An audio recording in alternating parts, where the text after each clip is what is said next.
అంతేకాకుండా వారికి బిడ్డలని దయచేశాడు. దేవునికి మహిమ కలుగును గాక. ఏం దయచేశాడండి?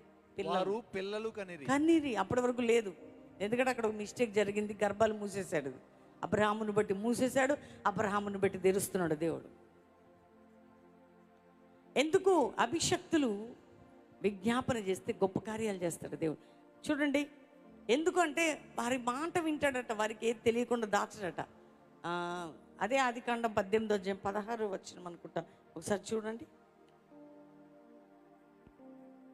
అప్పుడు 17వ వచనం చదవండి. అప్పుడు యెహోవా, నేను చేయబోవు కార్యము అబ్రహామునకు దాచెదనా అబ్రహాము నిశ్చయముగా బలము గల గొప్ప జనమగును.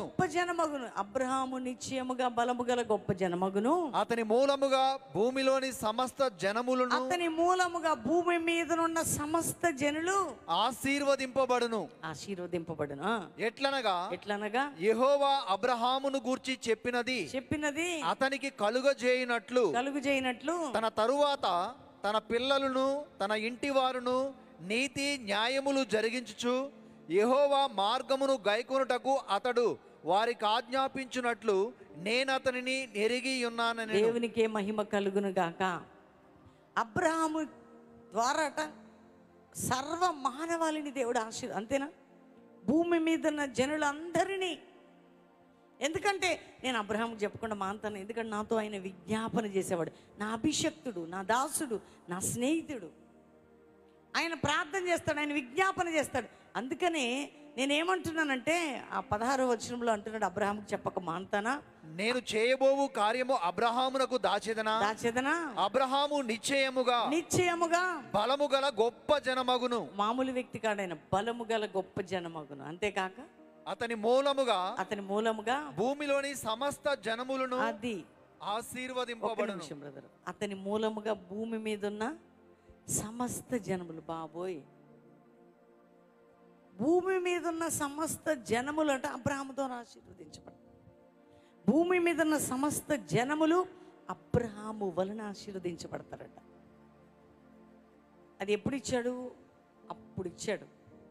అందుకని యేసుక్రీస్తు ద్వారా అబ్రహాము ఆశీర్వాదం భూమి మీద ఉన్న సమస్త జనులకి ఇవ్వబడినది జరుగుతూ ఉంది.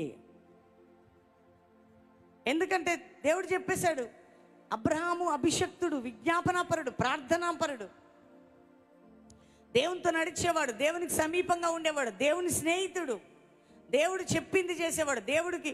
దేవుడికి ఇష్టమైంది అబ్రహాం మాట్లాడితే ఇష్టం దేవునికి. అందుకని అంటున్నాడు, ఆయన మాట్లాడితే నేను వింటా, ఆయన చెప్పకుండా దాచిపెడతానా? నా అబ్రహామును బట్టే సమస్త భూమి మీద ఉన్న జనులందరినీ నేను ఆశీర్వదిస్తా. వింటున్నారా? అభిషక్తుల ద్వారా దేవుని బ్లెస్సింగ్, వారి ద్వారా దేవుని కార్యాలు. కొన్నిసార్లు మనం అనుకుంటాం మనం ఏదో చేస్తే కాదండి, మన వెనక చాలా చేసేవారు ఉంటారు. ప్రభువు మాట్లాడుతున్నాడు ఈరోజు మనందరితో. అందుకని చాలా వ్యతిరేకత వచ్చినప్పుడు చూడండి, నిర్గమకాండం 33వ అధ్యాయం ఒక మాట చదువుకుందాం. మీరు చూడండి 32:9వ వచనం నుండి చూడండి. మరియు యెహోవా ఇట్లనెను, నేను ఈ ప్రజలను చూచి ఉన్నాను, ఇదిగో వారు లోబడనొల్లని ప్రజలు. ఏగో మోషే, వీళ్ళు అస్సలు మాట్లాడిన ప్రజలు, అయితే నేను వీళ్ళని చూశాను. కావున నీవు ఊరకుండుము, నువ్వైతే నోరు మూసుకొని ఊరుకో, నా కోపము వారి మీద మండును. నేను తప్పకుండా ఈ ప్రజల మీద కోపం బాగా వచ్చేసింది నాకు. అయితే నేను వారిని కాల్చివేసి నిన్ను గొప్ప జనముగా చేసేదనని. మోషే, నేను గొప్పవానిగా చేస్తా, వాళ్ళని మాత్రం చంపేస్తా అంటే అప్పుడు మోషే ఏమన్నాడో తెలుసా అండి? మోషే తన దేవుడైన యెహోవాను బ్రతిమాలుకొని. అంటే చూడండి, దైవజనుడి విజ్ఞాపన అక్కడ అవసరమా కాదా? నీ మీద కోపం పోవాలన్నా, నీ మీద క్షమాపణ రావాలన్నా, నీ మీద దేవుని కార్యాలు జరగాలన్నా ఎవరు వెనక విజ్ఞాపన చేయాలి? దైవజనులు, అభిషక్తులు, దేవుని చేత నింపబడిన వారు, అభిషేకించబడిన వారు. నేను ఇశ్రాయేలు ప్రజల మీద నా కోపం వాళ్ళని చంపేస్తా అంటాడు దేవుడు. లేదయ్యా, వద్దయ్యా, నీ కోపం మండనేలా, దయచేసి విను, నా మాట వినని బ్రతిమిలాడుతున్నాడట, విజ్ఞాపన చేస్తున్నాడట. ఏమని?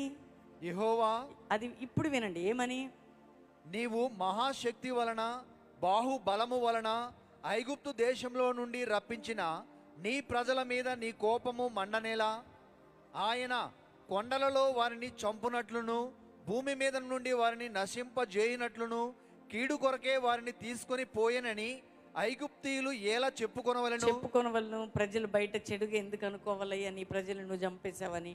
అయితే నెక్స్ట్ ఇంకో మాట అంటున్నాడు, నీ కోపాగ్ని నుండి మల్లుకొని. నువ్వు కోపంతో మళ్ళించుకో. ఎవరితో చెప్తున్నాడండి ఈ మాట? దైవజనుడైన మోషే దేవునితో చెప్తున్నాడు.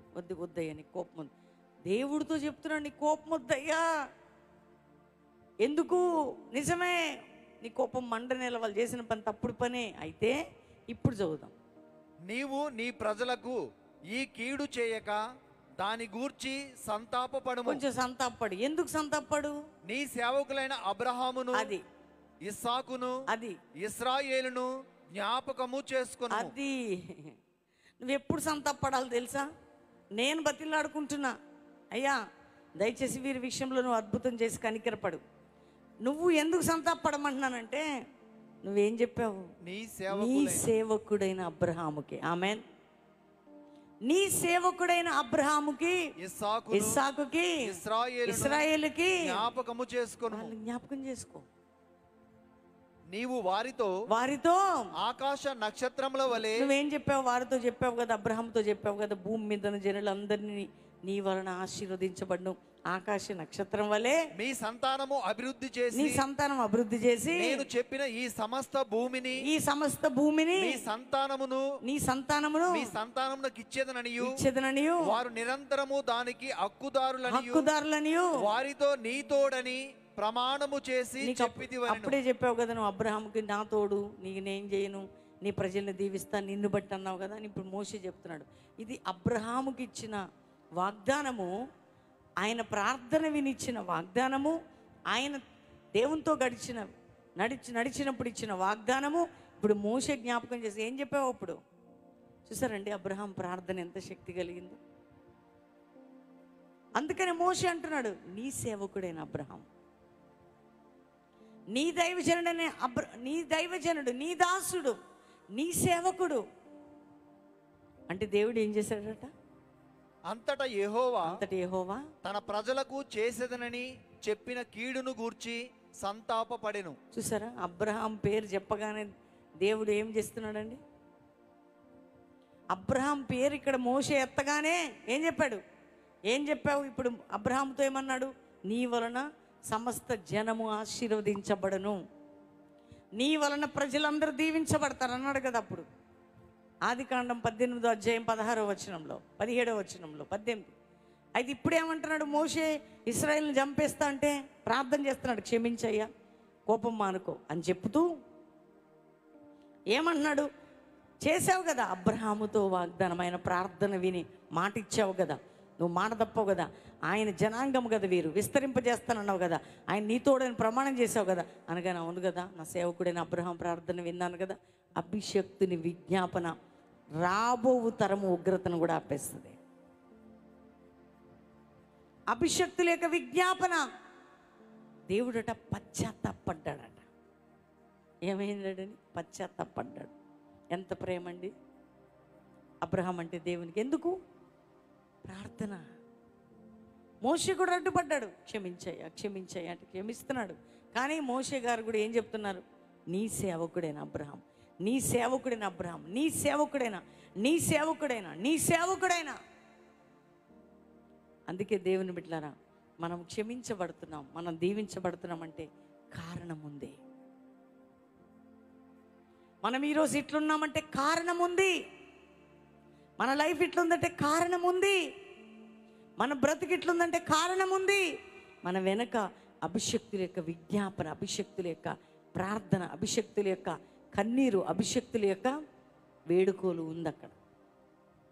అందుకే వారికి ఇచ్చిన వాగ్దానాలు, వారికి ఇచ్చిన దర్శనాలు, వారికి ఇచ్చిన కృప ఈరోజు దేవుడు మన పట్ల నెరవేరుస్తూ ఉన్నాడు. అది దేవుడు మన చూపుతున్న కృపని మనం నిరర్ధకం చేసుకోవద్దు అందరం. అందుకే అభిషక్తులు విజ్ఞాపన చేస్తే తారుమారైపోతాడు. అందుకని ఏలియా సారెబెతు ఇంటికి వస్తాడు, ఉంటాడు. సడన్గా కొంతకాలానికి ఆమె కుమారునికి భయంకరమైన మరణకరమైన వ్యాధి వస్తుంది. చాలా క్రిటికల్ పొజిషన్లోకి వెళ్ళిపోతున్నారు. అప్పుడు ఆమె అంటది, మా ఇంటికి రానేలా, నా పాపాన్ని గుర్తు చేయనేలా. వెంటనే ఏలియా ఆ బిడ్డను తీసుకెళ్ళి, చనిపోయిన బిడ్డను మంచం మీద పడుకోబెట్టి, ఎలీషా అంతే, ఏలియా అంతే, విజ్ఞాపన చేయగానే మరణము జీవంగా మారిపోయింది. ఎందుకు? దేవుడు ఒక సేవకుని, ఒక దైవజనుడి, ఒక అభిషక్తుని మాటని గౌరవిస్తాడు. దేవుడు వింటాడు, న్యాయం చేస్తాడు, విడుదల ఇస్తాడు, కృప చూపుతాడు ఆయన. అందుకే మీరు తెలుసుకోండి, దేవుడు మాట్లాడుతున్నాడంటే, ఈరోజు దేవుడు నీకు సహాయం చేస్తున్నాడు, దేవుడు నీతో ఉన్నాడు అంటే, దేవుడు కృప చూపుతున్నాడు అంటే, ఒక అభిషక్తుల యొక్క విజ్ఞాపన నీ మీదకి వచ్చే ఉగ్రతని ఆపుతా ఉంది. అట్లా అది చాలా శ్రేష్టమైందండి. మనకి బ్రతుకులో మనం ఎవరిని సంపాదించుకుని, ఎవరిని పోగొట్టుకున్నా కానీ మన కొరకు అభిషేకించబడి ప్రేమతో మన కొరకు ప్రార్థన చేసే అభిషక్తులు, నాయకులు ఉంటాం. అది మనకి బ్లెస్సింగ్. అందుకనే ఆ రోజుల్లో కొత్త నిబంధనలో లూదియా అంటది పౌలు గారిని, అయ్యా రా, నువ్వు మా ఇంటికి వచ్చి ఉండు. ఎందుకో తెలుసా? నువ్వు సాధారణమైన వ్యక్తివి కాదయ్యా. పేతుర్ని అనేక మంది అపోస్తుల్ని వాళ్ళ గృహాలకు తీసుకెళ్తారు. ఎందుకు? అభిషక్తుల యొక్క విజ్ఞాపన ఎంత శక్తి కలిగింది. ప్రభు నీతో నాతో మాట్లాడుతున్నాడు ఈ రాత్రి వరకు. ఒకవేళ నీ వెనక పెద్ద బ్యాక్గ్రౌండ్ లేకపోవచ్చు, నీ కుటుంబంలో పెద్ద సపోర్ట్ లేకపోవచ్చు, నీకు ఆస్తి పాస్తులు లేకపోవచ్చు. ఒక విధవరాల దగ్గరికి ఏలియా వెళ్ళినప్పుడు ఏముందండి? ఎవరున్నారు ఆమెకి? కొడుకు, ఆమె తప్ప బ్రతుకులేదు. దేవుడు ఆమెను పోషించడమే కాక మరణం నుండి ఆమె కుమారుని కూడా తప్పించాడు. ఎందుకు? అభిషక్తుని విజ్ఞాపన. ఇలా చెప్పుకుంటూ పోతే చాలామంది ఉన్నారు బైబిల్ గ్రంథంలో. ఇప్పుడు అబ్రహాముకి ఇచ్చిన ఆ ఆశీర్వచనాన్ని మరలా మోషే జ్ఞాపకం చేస్తే ఇశ్రాయేలు మీద ఉగ్రత